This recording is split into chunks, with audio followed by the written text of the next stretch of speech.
الحمد لله الذي جعل لنا الإسلام نورا وجعل لنا القرآن هدى ورحمة وجعل لنا في رسول الله صلى الله عليه وسلم أسوة حسنة وله الحمد في الأولى والآخرة. رب اشرح لي صدري ويسر لي أمري واحلل عقدة من لساني يفقهوا قولي. ഏറെ പ്രിയം നിറഞ്ഞ സത്യവിശ്വാസികളെ, അസ്സലാമു അലൈക്കും വറഹ്മത്തുള്ളാഹി. റമദാനിലെ ഏറ്റവും മൂല്യമേറിയ ദിനരാത്രങ്ങളിലൂടെയാണ് നമ്മൾ കടന്നുപോയിക്കൊണ്ടിരിക്കുന്നത്.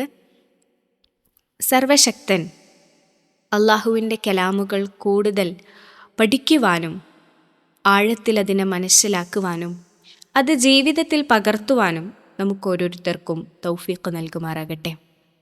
നമ്മൾ ഈ ദിവസങ്ങളിൽ ചെയ്യുന്ന ചെറുതും വലുതുമായ എല്ലാ കർമ്മങ്ങളും അമലു സ്വാലിഹാത്തായി നാളെ തുലാസിൽ കനം തൂങ്ങുന്ന പ്രവൃത്തികളാക്കി മാറ്റിത്തരുമാറാകട്ടെ. പ്രാർത്ഥനയോടെ നമുക്ക് തുടങ്ങാം. സൂറത്ത് മറിയമിലെ 15 ആയത്തുകൾ വരെയാണ് കഴിഞ്ഞ വീഡിയോകളിലായിട്ട് നമ്മൾ പഠിച്ചിട്ടുള്ളത്. ഇൻഷാ അല്ലാഹ് ഇന്ന് നമ്മൾ 16-ാമത്തെ ആയത്ത് മുതൽ 23 വരെയുള്ള ആയത്തുകളാണ് പരിചയപ്പെടുന്നത്. കഴിഞ്ഞ ആയത്തുകളിൽ നമുക്കറിയാം, യഹ്യാ നബി അലൈഹിസ്സലാമയുടെ ജനനവുമായി ബന്ധപ്പെട്ട കാര്യങ്ങളായിരുന്നു നമ്മൾ പറഞ്ഞിട്ടുണ്ടായിരുന്നത്. സക്കരിയ നബി അലൈഹിസ്സലാമയുടെ പ്രാർത്ഥനയും യഹ്യാ നബി അലൈഹിസ്സലാമയുടെ ജനനവുമൊക്കെ നമ്മൾ വിശദീകരിച്ചു കഴിഞ്ഞു. അപ്പോൾ ഈ ഒരു ജനനവുമായി ബന്ധപ്പെട്ട് അല്ലെങ്കിൽ ഈ ഒരു സംഭവവുമായി ബന്ധപ്പെട്ട് നമ്മൾ ഉൾക്കൊള്ളേണ്ടുന്ന ചില പാഠങ്ങളാണ് ഇൻഷാ അല്ലാഹ് ആദ്യം നമ്മൾ പറയുന്നത്. അതിനുശേഷം നമുക്ക് ഈ ആയത്തുകളിലേക്ക് കടക്കാം. അതിൽ ഒന്നാമത്തെ കാര്യം, അള്ളാഹു ഏറ്റവും വലിയ ശക്തിമാനാണ് എന്ന് നമ്മൾ മനസ്സിലാക്കേണ്ടതുണ്ട്. അതായത് എല്ലാം ചെയ്യാൻ കഴിയുന്ന, നമ്മെ എല്ലാവരെയും സൃഷ്ടിക്കുകയും പരിപാലിക്കുകയും ഒക്കെ ചെയ്യുന്ന ജഗനിയന്താവാണ് അള്ളാഹു. അള്ളാഹുവിനെ സംബന്ധിച്ച് പോസിബിൾ അല്ലാത്തൊരു കാര്യം, ഇമ്പോസിബിൾ ആയിട്ടുള്ള ഒരു കാര്യവുമില്ല. അത്രയും ശക്തി മഹാത്മ്യമുള്ള, കാരുണ്യവും അങ്ങേയറ്റമുള്ള ഒരാളാണ് അള്ളാഹു എന്ന് പറയുന്നത്. അതുകൊണ്ട് തന്നെ നമുക്ക് എത്ര പ്രയാസങ്ങൾ ഉണ്ടായാലും, ഏത് സന്നിഗ്ധ ഘട്ടത്തിലാണ് എന്നുണ്ടെങ്കിൽ പോലും അള്ളാഹുവിന് ആ പ്രയാസം നീക്കിത്തരുവാനും അതിനെ നന്മയാക്കി മാറ്റുവാനും ഒക്കെ കഴിയും എന്നതാണ്.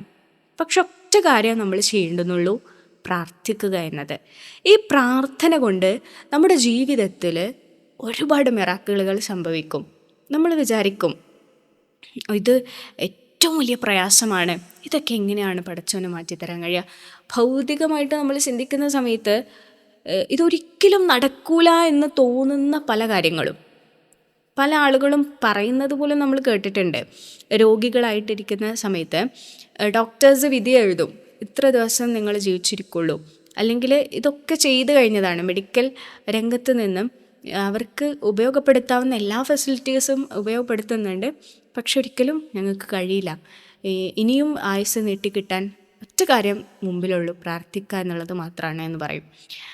അപ്പോൾ നമ്മൾ പ്രാർത്ഥിക്കുന്ന സമയത്ത് ഭൗതികമായിട്ട് ഒന്നും നമുക്ക് കണ്ടെത്താൻ കഴിഞ്ഞിട്ടില്ലെങ്കിൽ പോലും നമ്മൾ പ്രാർത്ഥിച്ചു കഴിഞ്ഞാൽ ആ പ്രയാസം നീക്കിത്തരാൻ അള്ളാഹുവിന് കഴിയുമെന്നതാണ് നമ്മൾ മനസ്സിലാക്കേണ്ടത്.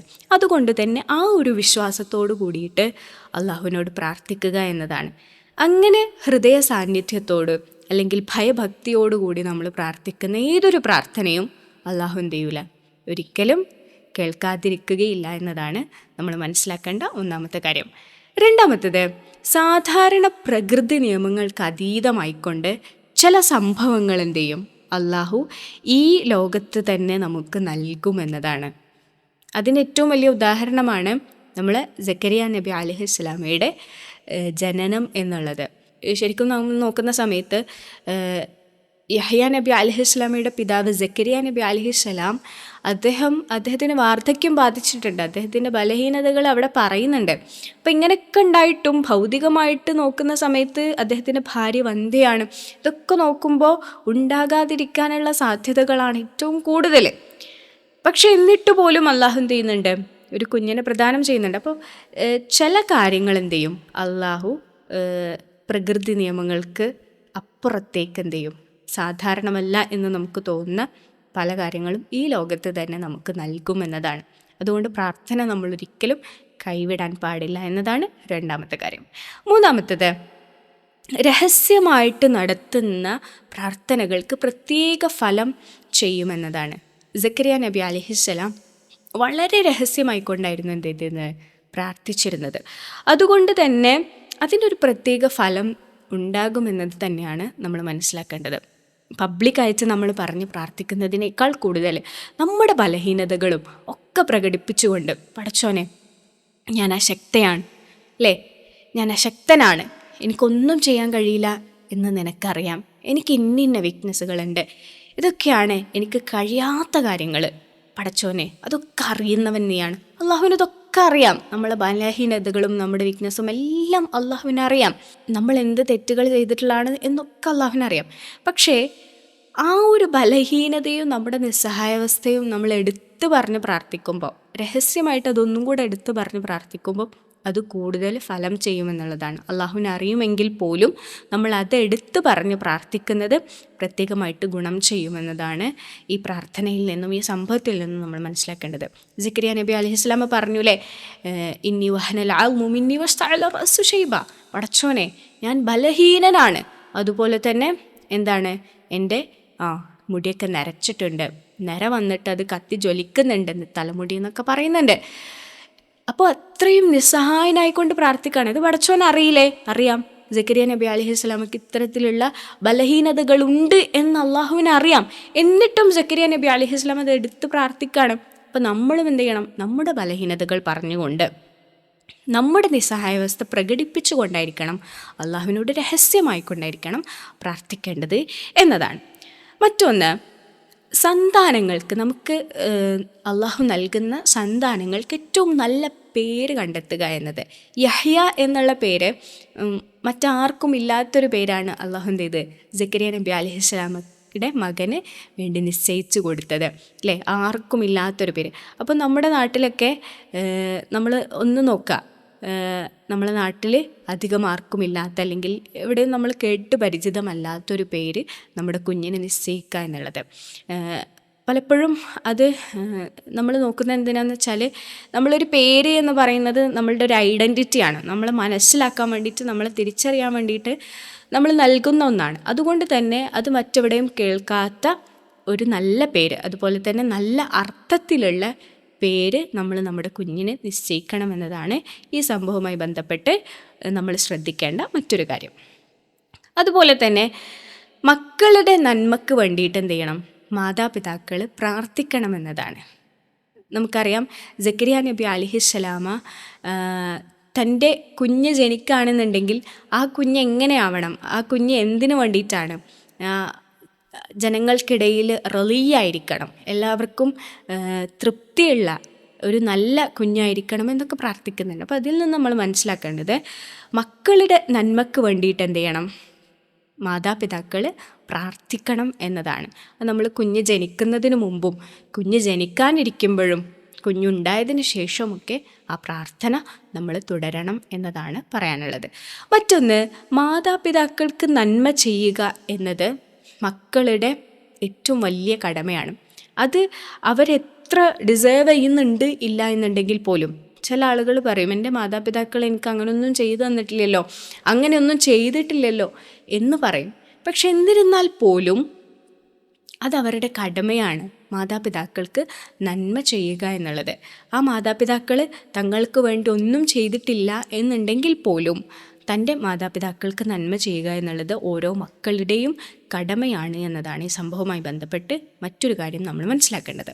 മറ്റൊരു പാഠം എന്ന് പറയുന്നത്, നമ്മൾ പൊതുപ്രവർത്തനത്തിലും അതുപോലെ തന്നെ സമുദായ സേവനങ്ങളിലുമൊക്കെ ഇങ്ങനെയൊക്കെ സേവനങ്ങൾ നടത്തുന്ന ആളുകളാണ് എന്നുണ്ടെങ്കിൽ നമ്മൾ പൊതുജനസമ്മതനായിരിക്കേണ്ടത് ആവശ്യമാണ്.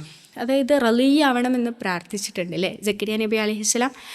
അപ്പോൾ ആളുകൾക്ക്, ജനങ്ങൾക്ക് ഏറ്റവും തൃപ്തിയുള്ള, അല്ലെങ്കിൽ ജനങ്ങളെല്ലാം അംഗീകരിക്കുന്ന ഒരു സമ്മതനായിട്ടുള്ള ഒരു മനുഷ്യനാക്കിയിട്ട് മാറ്റണം എന്നതാണ് സക്കരിയ നബി അലൈഹിസ്സലാം എന്ത് ചെയ്യുന്നത്, പ്രാർത്ഥിക്കുന്നത്.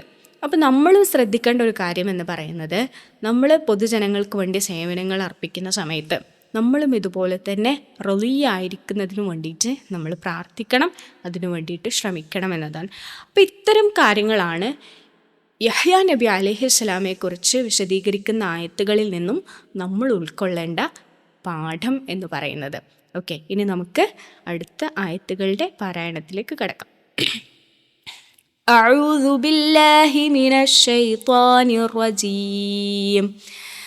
بسم الله الرحمن الرحيم. واذكر في الكتاب مريم إذ انتبذت من أهلها مكانا شرقيا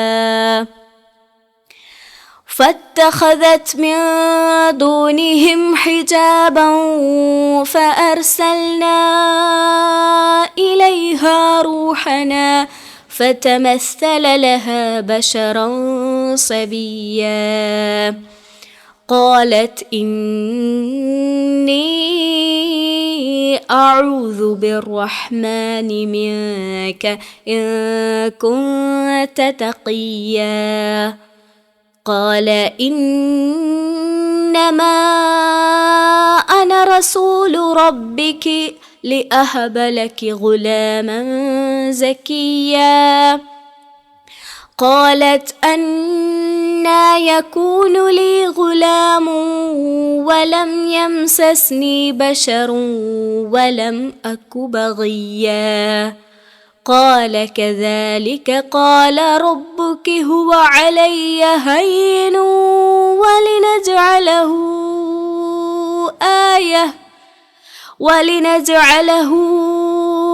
آية للناس ورحمة منا وكان أمرا مقضيا فحملته فانتبذت به مكانا قصيا فأجاءها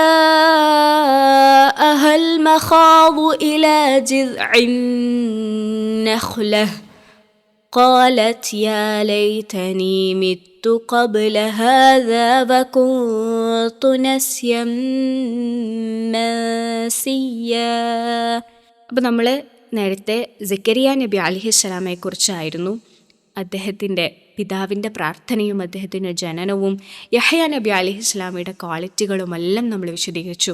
ഇനി മറിയം റളിയല്ലാഹു അൻഹയെക്കുറിച്ചാണ് തുടർന്നുള്ള ആയത്തുകളിൽ പറയുന്നത്. അതോടൊപ്പം ഈസാ നബി അലൈഹിസ്സലാമയുടെ ജനനത്തെക്കുറിച്ചുമാണ് പറയുന്നത്. നമുക്കറിയാം ഈസാ നബി അലൈഹിസ്സലാമയുടെ മാതാവ് മറിയം അലൈഹിസ്സലാം. മറിയം അലൈഹിസ്സലാമയുടെ സംരക്ഷകനായിരുന്നു യഹ്യാ നബി അലൈഹിസ്സലാമയുടെ പിതാവ് സക്കരിയ നബി അലൈഹിസ്സലാം. അങ്ങനെ മറിയം റളിയല്ലാഹു അൻഹ മിഹ്റാബിൽ ഉണ്ടാകുന്ന സമയത്ത്, പള്ളിയിലെ മിഹ്റാബിൽ ഉണ്ടാകുന്ന സമയത്ത് മറിയം റളിയല്ലാഹു അൻഹയ്ക്ക് എന്ത് ലഭിക്കുന്നുണ്ട്? ഭക്ഷണം ലഭിക്കുന്നുണ്ട്. അപ്പോൾ സക്കരിയ നബി അലൈഹിസ്സലാമക്ക് മറിയം റളിയല്ലാഹു അൻഹയ്ക്ക് വേണ്ടിയിട്ട് ഭക്ഷണം തയ്യാറാക്കി കൊടുക്കാനോ അത് കൊണ്ടുകൊടുക്കാനോ ഒന്നും അദ്ദേഹത്തിന് സാമ്പത്തികമായിട്ട് ശേഷി ഉണ്ടായിരുന്നില്ല. അപ്പോൾ സക്കരിയ നബി അലൈഹിസ്സലാമക്ക് അത്ഭുതം തോന്നി. നമ്മൾ നേരത്തെ പറഞ്ഞൊരു സംഭവമാണ്, ആ കാലഘട്ടത്തിൽ അല്ലെങ്കിൽ ആ നാട്ടിൽ ലഭ്യമാകാതിരുന്ന ഭക്ഷ്യവസ്തുക്കളായിരുന്നു, റിസ്ക്കായിരുന്നു മറിയം റളിയല്ലാഹു അൻഹയ്ക്ക് കിട്ടിയിട്ടുണ്ടായിരുന്നത്. അപ്പോൾ സക്കരിയ നബി അലൈഹിസ്സലാമക്ക് അത്ഭുതം തോന്നിയിട്ട് സക്കരിയ നബി അലൈഹിസ്സലാം മറിയം റളിയല്ലാഹു അൻഹയോട് ചോദിക്കുന്നുണ്ട്. അപ്പോൾ മറിയം റളിയല്ലാഹു അൻഹ പറയുന്നത് ഇത് അള്ളാഹു നൽകിയതാണ് എന്നതാണ്. ആ സമയത്ത് എന്ത് ചെയ്തു? ഒന്ന് സ്ട്രൈക്ക് ചെയ്തു സക്കരിയ നബി അലൈഹിസ്സലാമിന്. ഇതുപോലെ നൽകാൻ കഴിവുള്ളവന് ഈ വാർദ്ധക്യത്തിലും എന്തേ എനിക്ക് കുഞ്ഞുങ്ങൾ നൽകിക്കൂടെ, എനിക്കൊരു സന്താനം നൽകിക്കൂടെ എന്നൊരു കാര്യം സക്കരിയ നബി അലൈഹിസ്സലാമക്ക് തോന്നുകയും ആ അവസരത്തിലാണ് സക്കരിയ നബി അലൈഹിസ്സലാം യഹ്യാ നബി അലൈഹിസ്സലാമക്ക് വേണ്ടിയിട്ട് അല്ലെങ്കിൽ ഒരു സന്താനത്തിന് വേണ്ടിയിട്ട് പ്രാർത്ഥിക്കുന്നത് എന്ന് നമുക്ക് ഖുർആനിൽ നിന്നും മനസ്സിലാക്കാവുന്ന കാര്യമാണ്. വദ്കുർ ഫിൽ കിതാബി മറിയമ ഇദ് ഇൻതബദത് മിൻ അഹ്ലിഹാ മകാനൻ ശർഖിയ. വദ്കുർ, നബിയോട് പറയാണ്, വദ്കുർ നീ പ്രസ്താവിക്കുക, ഫിൽ കിതാബി വേദഗ്രന്ഥത്തിൽ, മറിയമിനെ, ഇദ് ഇൻതബദത് അവൾ എന്ത് ചെയ്തു? മാറി താമസിച്ചു, വിട്ടുമാറിപ്പോയി. മിൻ അഹ്ലിഹ, അവളുടെ വീട്ടുകാരിൽ നിന്ന് അല്ലെങ്കിൽ സ്വന്തക്കാരിൽ നിന്ന്. മക്കാനൻ ഷർഖിയ, കിഴക്ക് ഭാഗത്തുള്ള ഒരു സ്ഥലത്തേക്ക്. കിഴക്ക് ഭാഗത്തുള്ള ഒരു സ്ഥലത്തേക്ക് അവൾ എന്ത് ചെയ്തു? തൻ്റെ സ്വന്തക്കാരിൽ നിന്ന്, തൻ്റെ വീട്ടുകാരിൽ നിന്ന് വിട്ടുമാറി താമസിച്ചു എന്നതാണ്. ഫത്തഖദത്, എന്നിട്ട് അവൾ സ്വീകരിച്ചു, മിൻ ദൂനിഹിം, അവരിൽ നിന്ന്. ഫത്തഖദത്ത്, അവൾ സ്വീകരിച്ചു, മിൻ ദൂനിഹിം, അവരിൽ നിന്ന്. ഹിജാബൻ, ഹിജാബ് എന്ന് പറഞ്ഞാൽ ഒരു മറ. ഫഅർസൽന, അതുപോലെ തന്നെ അപ്പോൾ നാം അയക്കുകയും ചെയ്തു. ഇലൈഹ, അവളിലേക്ക്. റൂഹന, ഒരു ആത്മാവിനെ. ആത്മാവ് എന്നതുകൊണ്ട് ഉദ്ദേശിക്കുന്നത് ജിബ്രീൽ അലൈഹിസ്സലാമയാണ്. ഫതമസ്സല ലഹ, എന്നിട്ട് അവിടെ പ്രത്യക്ഷപ്പെട്ടു അല്ലെങ്കിൽ രൂപപ്പെട്ടു അവൾക്ക് മേൽ, അവളിലേക്ക്. ബഷറൻ സവിയ, ഒരു മനുഷ്യനായിട്ടുള്ള രൂപത്തിൽ ജിബ്രീൽ അലൈഹിസ്സലാം അവൾക്ക് മുമ്പിൽ എന്ത് ചെയ്തു? പ്രത്യക്ഷപ്പെട്ടു എന്നതാണ് പറയുന്നത്. ഖാലത്ത് ഇന്നി അഊദു ബിർറഹ്മാനി മിൻക ഇൻ കുൻത തഖിയ. ഖാലത്ത്, അവൾ പറഞ്ഞു, ഇന്നി, നിശ്ചയമായും ഞാൻ, അഊദു, ഞാൻ ശരണം പ്രാപിക്കുന്നു, അഭയം തേടുന്നു, ബിർറഹ്മാനി, റഹ്മാനിൽ അല്ലെങ്കിൽ പരമകാരുണികനിൽ, മിൻക, നിന്നിൽ നിന്ന്, ഇൻ കുൻത, നീ ആണെങ്കിൽ, തഖിയ, ഭക്തിയുള്ളവൻ. ഖാലത്ത് ഇന്നി അഊദു ബിർറഹ്മാനി മിൻക ഇൻ കുൻത തഖിയ.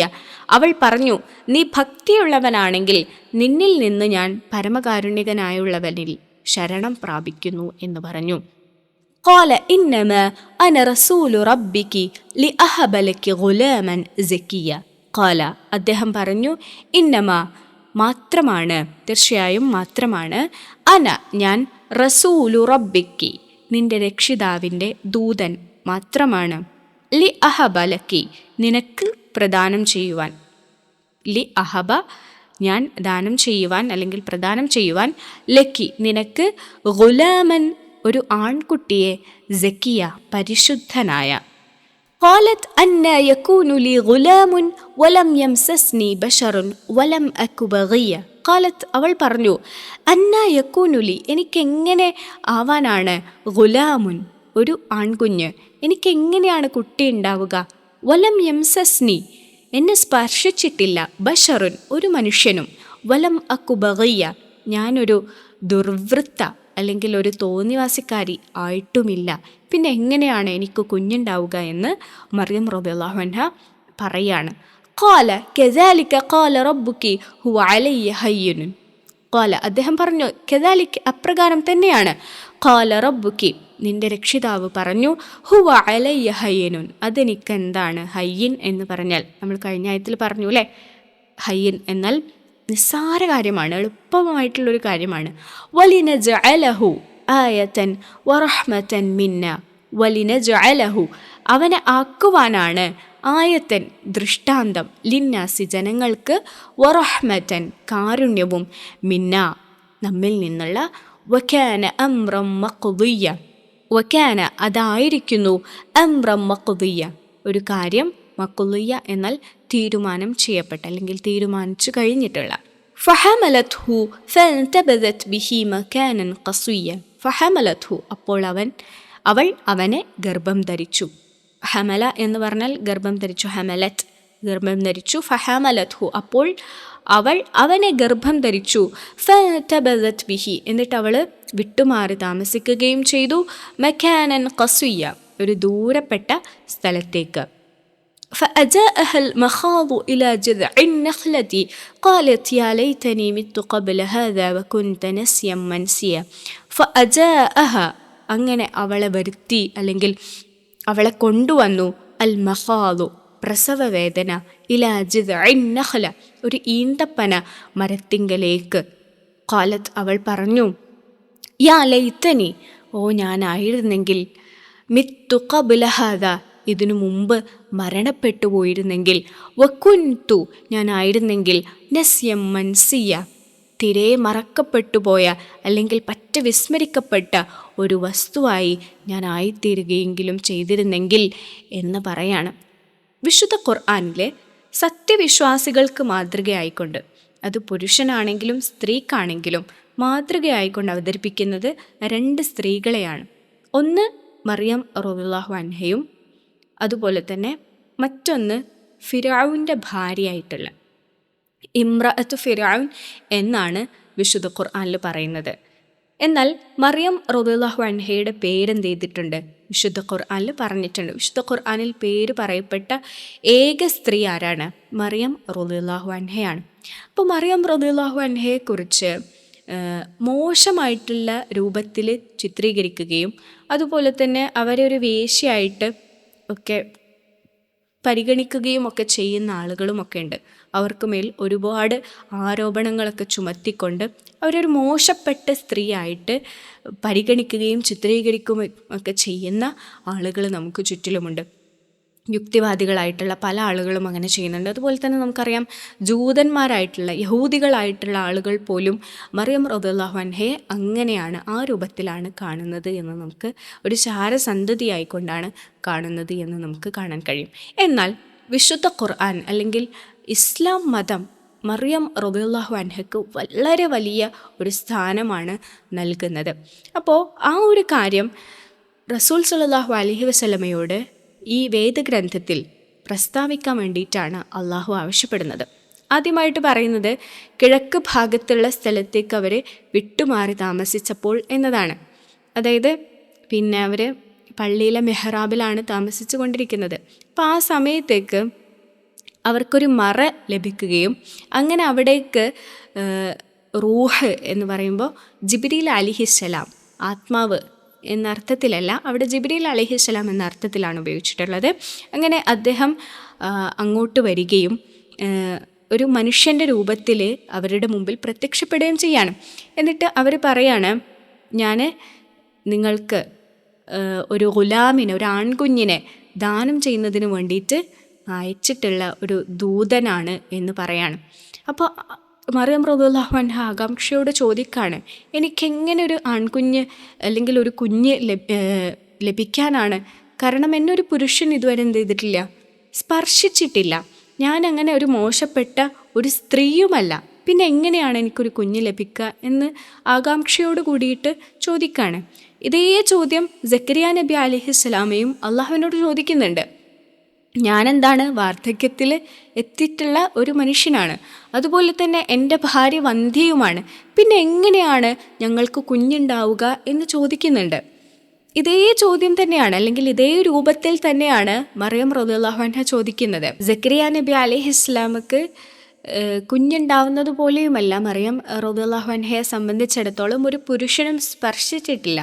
നമ്മൾ സാധാരണയായി കുഞ്ഞുണ്ടാകുന്നതിന് വേണ്ടിയിട്ട് ഒരു രീതി അള്ളാഹു നമുക്ക് നൽകിയിട്ടുണ്ട്. ആ രീതി എന്ന് പറയുന്നത് പുരുഷൻ്റെ ബീജവും സ്ത്രീയുടെ അണ്ഡവും കൂടി ചേരുമ്പോഴാണ് ഒരു കുഞ്ഞുണ്ടാവുന്നത്. എന്നാൽ അങ്ങനെയൊരു രൂപം അല്ലെങ്കിൽ ഒരു രീതി ഇവിടെ ഉണ്ടായിട്ടില്ല. അവർ പുരുഷനുമായിട്ട് യാതൊരു സമ്പർക്കവും പുലർത്തിയിട്ടില്ല എന്നാണ് പറയുന്നത്. അപ്പം ഇങ്ങനെ സാധാരണ രീതികൾക്കപ്പുറത്തേക്ക് അള്ളാഹുവിന് പല കാര്യങ്ങളും ചെയ്യാൻ കഴിയും എന്നതിന് ദൃഷ്ടാന്തമായിക്കൊണ്ടാണ് മറിയം റളിയല്ലാഹു അൻഹയെ ഒരു പുരുഷൻ സ്പർശിക്കാതെ പോലും ഒരു കുഞ്ഞിന് ജന്മം നൽകാൻ അവരെ പ്രാപ്തയാക്കിയത് എന്നാണ് നമ്മൾ മനസ്സിലാക്കേണ്ടത്. അപ്പോൾ അള്ളാഹു പറയാണ്, ഇതെനിക്ക് വളരെ നിസ്സാരമാണ്. ഹുവ അലയ്യ ഹയ്യിനുൻ, ഇത് അള്ളാഹുവിൻ്റെ മേലെന്താണ്, ഹയ്യനായിട്ടുള്ള നിസ്സാരമായിട്ടുള്ള എളുപ്പത്തിലുള്ളൊരു കാര്യമാണ്. കാരണം അള്ളാഹുവാണ് പുരുഷ ബീജവും സ്ത്രീയുടെ അണ്ഡവും കൂടി ചേർന്ന് കുഞ്ഞുണ്ടാവുക എന്നുള്ളൊരു സിസ്റ്റം നമുക്ക് മുമ്പിൽ നൽകിയിട്ടുള്ളവൻ അള്ളാഹുവാണ്. അപ്പോൾ ആ രീതിയെ മാറ്റുവാനും അതല്ലാതെ രൂപത്തിൽ ഒരു സ്ത്രീക്ക് കുഞ്ഞിനെ നൽകുവാനും അള്ളാഹുവിന് എന്ത് ചെയ്യും, കഴിയും എന്നതാണ് നമ്മൾ മനസ്സിലാക്കേണ്ടത്. അപ്പം അത്രയും സർവശക്തനും മഹാനുമാണ് അള്ളാഹു എന്നതാണ്. അവൻ്റെ കഴിവിൽ നമ്മൾ ഒരിക്കലും ഏതു രൂപത്തിലും സംശയം പ്രകടിപ്പിക്കാനും പാടില്ല എന്നതാണ് നമ്മൾ മനസ്സിലാക്കേണ്ടത്. അങ്ങനെ മറിയം റളിയല്ലാഹു അൻഹ ഗർഭിണിയായി തീരാണ്. അങ്ങനെ ഒരു ദൂരപ്പെട്ട നാട്ടിലേക്ക്, ഖസ്വിയ്യ എന്ന് പറയുമ്പോൾ മസ്ജിദുൽ അഖ്സയുടെ ഭാഗം എന്ന് പറയുന്ന മുഫസ്സിരിങ്ങളുണ്ട്. അപ്പോൾ ആ ഭാഗത്തേക്ക് അവർ മാറുകയും അങ്ങനെ അവർക്ക് പ്രസവവേദന വന്ന സമയത്ത് അതവരെ ജിദ്ഉൻ നഖ്ല, ഈന്തപ്പന മരത്തിലേക്ക് മരത്തിങ്കലേക്ക് അവരെത്തിക്കുകയും ചെയ്തു എന്നതാണ് വിശുദ്ധ ഖുർആനിൽ നിന്ന് നമുക്ക് കാണാൻ പറ്റുന്നത്. നമുക്കറിയാം, ഗർഭിണികളെ സംബന്ധിച്ചിടത്തോളം നമ്മളൊക്കെ ഗർഭം ധരിക്കുന്ന സമയത്ത്, അല്ലെങ്കിൽ സ്ത്രീകൾ ഗർഭിണികളായിരിക്കുന്ന സമയത്ത് അവർക്ക് വല്ലാത്തൊരു ഇമോഷണൽ ചേഞ്ചുകൾ അവരുടെ ജീവിതത്തിൽ വന്നുകൊണ്ടേയിരിക്കും. നമ്മളതിനെ മൂഡ് സ്വിങ്സ് എന്ന് പല പേരുകളിൽ നമ്മൾ പറയുകയും ചെയ്യാറുണ്ട്. വളരെ ഇമോഷണലായിട്ടുള്ള പല സിറ്റുവേഷനിലൂടെയും അവർ കടന്നു പോവുകയും ഒക്കെ ചെയ്യും. അപ്പോൾ മറിയം റളിയല്ലാഹു അൻഹയ്ക്കും ഈ രൂപത്തിലുള്ള സിറ്റുവേഷൻസ് ഉണ്ടാവും. ഇവിടെ എന്താണ്, മറ്റുള്ള ആളുകൾ പുരുഷ സ്പർശമേൽക്കാതെ എങ്ങനെ കുഞ്ഞുണ്ടാവും? അതുകൊണ്ട് അവർ ഒരു വേശ്യയാണ്, അല്ലെങ്കിൽ തന്നിഷ്ടത്തിന് ജീവിക്കുന്നവരാണ്, അവർ ഗർഭം ധരിച്ചത് ഇന്ന രൂപത്തിലുള്ള തെറ്റുകൾ ചെയ്തതുകൊണ്ടാണ്, വ്യഭിചാരിയാണ് എന്നൊക്കെ പറഞ്ഞ് പരത്തുകയും അവർക്ക് മേൽ ആരോപണങ്ങൾ ഉയർത്തുകയും ഒക്കെ ചെയ്യുന്നുണ്ടാവും. സ്വാഭാവികമായിട്ടും ഒരു ഗർഭിണി ഇത് കേൾക്കുന്ന സമയത്ത്, ഒരു പ്രഗ്നൻ്റ് ആയിട്ടുള്ള ഒരു സ്ത്രീ ഇത് കേൾക്കുന്ന സമയത്ത് അവരുടെ മനസ്സിൽ വല്ലാത്ത വിഷമമുണ്ടാവും. അങ്ങനെയാണ് അവർ ഒറ്റയ്ക്ക് ഒരു ദൂരപ്പെട്ടൊരു സ്ഥലത്തേക്ക് അവരെത്തുന്നത്. അപ്പോൾ ആ സമയത്ത് അവർ അനുഭവിക്കുന്ന വല്ലാത്തൊരു ലോൺലിനെസ് ഉണ്ട്, ഒരു വല്ലാത്തൊരു ഏകാന്തതയുണ്ട്. ആ ഏകാന്തമായിരിക്കുന്ന സമയത്താണ് അവർ പ്രസവിക്കുന്നത്. അങ്ങനെ ആ പ്രസവിക്കുന്ന സമയത്ത് അവർ പറയുകയാണ്, യാ ലൈതനി മിത്തു ഖബ്ല ഹാദാ, ഇത് നൽകുന്നതിന് മുമ്പ് ഞാനൊന്ന് മരിച്ചു കിട്ടിയിരുന്നെങ്കിൽ, അല്ലെങ്കിൽ ഇതെനിക്കൊന്ന് തിരെ മറക്കപ്പെട്ടു പോയിട്ടുള്ള, വിസ്മരിക്കപ്പെട്ടിട്ടുള്ള ഒന്നായി മാറിയിരുന്നെങ്കിൽ എന്നാണ്. നമുക്കറിയാം, ലേബർ പെയിൻ ആണെന്നുണ്ടെങ്കിലും, പ്രസവിക്കുന്ന സമയത്തുള്ള വേദനകളാണെന്നുണ്ടെങ്കിലും, ആ സമയത്ത് നമ്മുടെ മസിലുകൾ വീക്കാവുന്നതും, ആ സമയത്ത് നമ്മൾ പല ആളുകളുടെയും വാക്കുകൾക്ക് വേണ്ടി കൊതിക്കുകയും ഒക്കെ ചെയ്യുന്നൊരു സമയമാണ്. അപ്പോൾ നമ്മൾ ഒറ്റപ്പെട്ട് നിൽക്കുകയാണ്. ആരും നമ്മെ സഹായിക്കാനോ അല്ലെങ്കിൽ നമുക്ക് വേണ്ടിയിട്ട് ആശ്വാസവാക്കുകൾ പകരാനോ താങ്ങും തണലുമായിട്ട് ആരും നമ്മുടെ കൂടെ നിൽക്കാനോ ഇല്ല എന്നുണ്ടെങ്കിൽ വളരെ വല്ലാത്തൊരു വിഷമം നമ്മുടെ മനസ്സിലൊക്കെ ഉണ്ടാവും. ഈ ഒരു സിറ്റുവേഷനിലൂടെയാണ് മറിയം റളിയല്ലാഹു അൻഹ കടന്നു പോകുന്നത്. അപ്പോഴാണ് അള്ളാഹുവിൻ്റെ ആശ്വാസവാക്കുകൾ എത്തുന്നത്. അതവർക്ക് താങ്ങും തണലും കരുത്തും പ്രചോദനവും പ്രതീക്ഷയുമേകുന്ന ഒന്നായിരുന്നു എന്ന് നമുക്ക് മനസ്സിലാക്കാം. ഇൻഷാ അല്ലാഹ് അത് നമുക്ക് അടുത്ത ക്ലാസ്സുകളിൽ ചർച്ച ചെയ്യാം. സർവശക്തൻ അനുഗ്രഹിക്കട്ടെ. അസ്സലാമു അലൈക്കും വറഹ്മത്തുള്ളാഹി.